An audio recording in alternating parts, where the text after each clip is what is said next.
Clock chapter का ही part 2। तो इसमें हमने समझा था 0 डिग्री का एंगल कैसे निकाला जाता है, मतलब जैसे आपको दो टाइम गिवन है उसके बीच में 0 डिग्री का एंगल कितनी बार बनेगा वो कैसे निकालते हैं। आज हम पढ़ते हैं 180 डिग्री के बारे में। 180 डिग्री में होता है both hands are opposite to each other, यानी दोनों एक दूसरे के अपोजिट में होते हैं। जैसे यहाँ पे जब हम 180 डिग्री के बारे में सोचते हैं तो सबसे पहले हमारे माइंड में ये पिक्चर आती है। उसके बाद it happens once in an hour, मतलब एक घंटे में सिर्फ एक ही बार ये बनता है। It happens only 11 times in 12 hours. इसमें भी आप यही सोचोगे कि अगर एक घंटे में एक बार बनता है तो 12 घंटे में 12 बार बनना चाहिए, लेकिन 11 बार ही बनता है क्योंकि 6 से 7 बजे के बीच में 180 डिग्री का एंगल नहीं बनता है। उसके बाद अगर 12 आवर्स में 11 टाइम्स बनता है तो 24 आवर्स 12 का डबल है, तो 11 का डबल 22 टाइम्स 24 आवर्स में बनेगा, क्योंकि 6 PM और 6 AM दो बार 6 आता है, इसलिए इसमें से 24 में से हम -2 करेंगे तो 22 आ जाएगा। अब इसको एक एग्जाम्पल से समझते हैं। एग्जाम्पल ये है कि आज सुबह के 9 बजे से कल शाम के 4 बजे तक कितनी बार 180 डिग्री का एंगल बनेगा। तो सबसे पहले देख लेते हैं today 9 AM to tomorrow 9 AM। यहाँ पे हमारे पास हो गए 24 आवर्स। 24 आवर्स में 22 टाइम्स बनता है, तो यहाँ पे हम लिख देंगे 22। उसके बाद 4 PM, यहाँ से जब हम यहाँ तक काउंट करते हैं तो यहाँ से बनते हैं 7 आवर्स। अब इसके बीच में 6 to 7 का तो टाइम नहीं आ रहा है, तो हम डायरेक्ट 7 लिख देंगे। 22 + 7 = 29, यानी 29 टाइम्स 180 डिग्री का एंगल बनता है।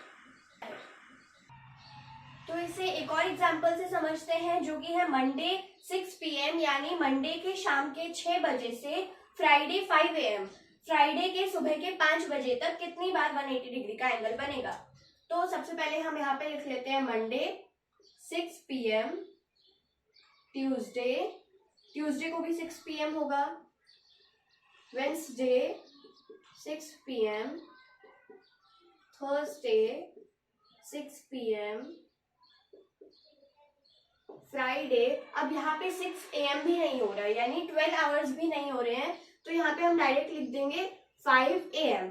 तो 6 PM to 6 PM 24 hours, 24 hours में 22 टाइम्स बनता है, तो हम यहाँ पे 22 लिख देंगे। उसके बाद यहाँ पे भी 24 आवर्स है, तो 22 times. Same here 24 hours 22 times. यहाँ पे 11 आवर्स है, लेकिन हमें ये चेक करना है कि बीच में 6 to 7 का टाइम आ रहा है या नहीं। यहाँ पे 6, 7, 8, 9 यानी 7 का टाइम आ रहा है, तो यहाँ पे हम 11 की जगह 10 लिखेंगे।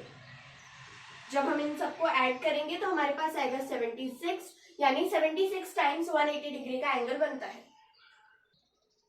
नेक्स्ट है 90 डिग्री। 90 डिग्री में both hands are perpendicular to each other, यानी दोनों ऐसे राइट एंगल बनाते हैं, परपेंडिकुलर होते हैं ईच अदर के। उसके बाद it happens twice in an hour, मतलब एक घंटे में 90 डिग्री का एंगल 2 बार बनता है। After that it happens 22 times in 12 hours, यानी 12 घंटे में 22 टाइम्स बनता है, क्योंकि ये 3 to 4 के बीच में एक ही बार बनता है और 9 to 10 के बीच में भी एक ही बार बनता है, 2 बार नहीं बनता। उसके बाद 24 आवर्स में वो 44 टाइम्स बनता है। अगर 12 आवर्स में 22 टाइम्स बनता है तो उसका डबल 44, यानी 24 आवर्स में 44 टाइम्स बनता है। तो एक एग्जांपल से समझते हैं इसको। टुडे 1 PM, यानी आज दोपहर के 1 बजे से लेके कल सुबह के 9 बजे तक कितनी बार 90 डिग्री का एंगल बनेगा। तो सबसे पहले हम यहाँ पे लिखते हैं टुडे 1 PM, टुमारो 1 AM, यानी अब 1 PM तो होने से रहा, यहाँ पे AM में है, तो 1 AM यहाँ पे हो जाएंगे 12 आवर्स। 12 आवर्स में 22 टाइम्स होता है, तो हम यहाँ पे लिखेंगे 22। उसके बाद यहाँ पे लिखते हैं 9 AM। 1 AM से 9 AM तक हमारे पास यहाँ पे 8 आवर्स बनते हैं। 8 आवर्स, तो 8 आवर्स में यहाँ पे 16 होना चाहिए, पर हमें चेक करना है कि इसके बीच में 3 to 4 या फिर 9 to 10 का टाइम आ रहा है या नहीं। यहाँ पे 3 to 4 का टाइम आ रहा है, यानी उसमें एक ही बार होगा, तो 8 का डबल 16 होता है। 16 - 1 = 15। 22 + 15 करेंगे, हमारे पास आएगा 37, यानी 37 टाइम्स 90 डिग्री का एंगल बनता है। तो यहाँ पे नेक्स्ट एग्जांपल है संडे दोपहर 2 बजे से वेडनेसडे सुबह के 11 बजे। तो सबसे पहले हम यहाँ पे लिखते हैं Sunday 2 PM, Monday 2 PM, Tuesday 2 PM। अब वेडनेसडे को 2 PM नहीं होंगे क्योंकि यहाँ पे AM में ही है, तो हम यहाँ पे 2 AM लिखेंगे क्योंकि इससे पहले 2 AM आ चुका है। उसके बाद 11 AM। यहां से यहां तक पहले यहाँ का समझते हैं। 2 PM से 2 PM तक 24 आवर्स, 24 आवर्स में 44 टाइम्स होता है, इसलिए यहाँ पे 44 प्लस यहाँ पे भी 44 बिकॉज 24 आवर्स है यहाँ पे भी। उसके बाद यहाँ पे 12 आवर्स है, 12 आवर्स में 22 टाइम्स होता है, तो प्लस 22। यहाँ पे 9 आवर्स है, लेकिन हमें चेक करना है कि बीच में 3 to 4 या 9 to 10 का टाइम आ रहा है या नहीं। तो यहाँ पे 3 to 4 का भी टाइम आ रहा है, 9 to 10 का भी टाइम आ रहा है, यानी 9 का डबल होता है 18। तो यहाँ पे दोनों टाइम आ रहे हैं तो -2 कर देंगे हम लोग, तो 18 - 2 16 होता है। जब हम इन सबको ऐड करेंगे तो हमारे पास आएगा 126, यानी 126 टाइम्स 90 डिग्री का एंगल बनता है।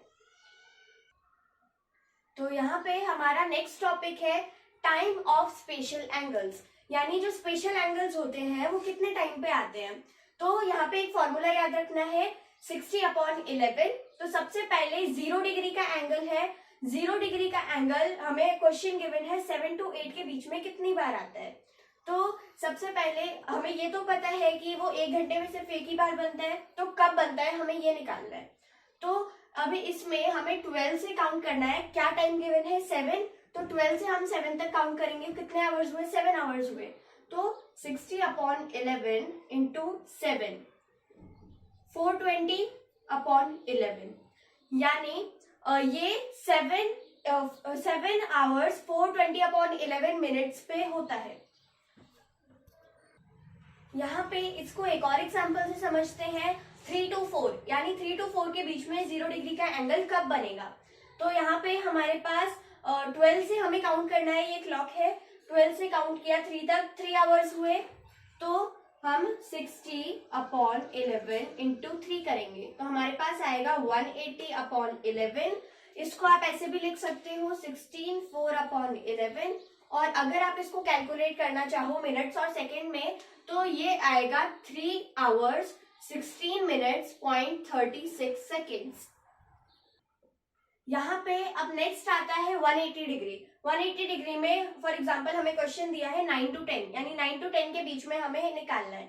तो इसमें हम 6 से काउंट करेंगे, जैसे पिछले वाले में हमने 12 से काउंट किया था, इसमें हम 6 से काउंट करेंगे। तो 1 2 3 पे आता है, तो 60/11 इंटू 3, यहाँ पे आएगा 180/11। इसको आप ऐसे भी लिख सकते हो 16/4/11। और अगर आप इसको मिनट्स और सेकंड्स में निकालना चाहते हो तो 9 hours 16 minutes 36 seconds। यहाँ पे अब नेक्स्ट आता है 90 डिग्री। 90 डिग्री में जैसे हमने पढ़ा था कि 1 घंटे में 2 बार बनता है एंगल, तो इसमें हम 2 बार काउंट करेंगे। पहली बार हम 3 से काउंट करेंगे। यहाँ पे हमारे पास 5 to 6 का क्वेश्चन दिया है, तो 3 से 1 2, तो 60/11 इंटू 2 आएगा 120/11। इसको आप ऐसे भी लिख सकते हो 10/11, यानी ये 5 minutes और 10 seconds, sorry 5 hours 10 minutes 9 seconds में ये बनेगा। एक और हमें 9 से काउंट करना है, तो यहाँ से हम काउंट करते हैं 5 तक, 1 2 3। हमेशा ये याद रखना कि क्लॉकवाइज ही काउंट करना है, ऐसे एंटी क्लॉकवाइज नहीं करना है। 1 2 3 4 5 6 7 8 1 2 3 4 5 6 7 8, तो यहाँ पे हमारे पास आता है 8, तो 60/11 इंटू 8। तो यहाँ पे जब हम करेंगे तो हमारे पास आएगा 480/11, और यही हमारा आंसर है। अगर आप इसको आगे कैलकुलेट करना चाहते हो तो जैसे सब में किया है वैसे ही कर लेना। Thank you so much. Please like share and subscribe to my channel.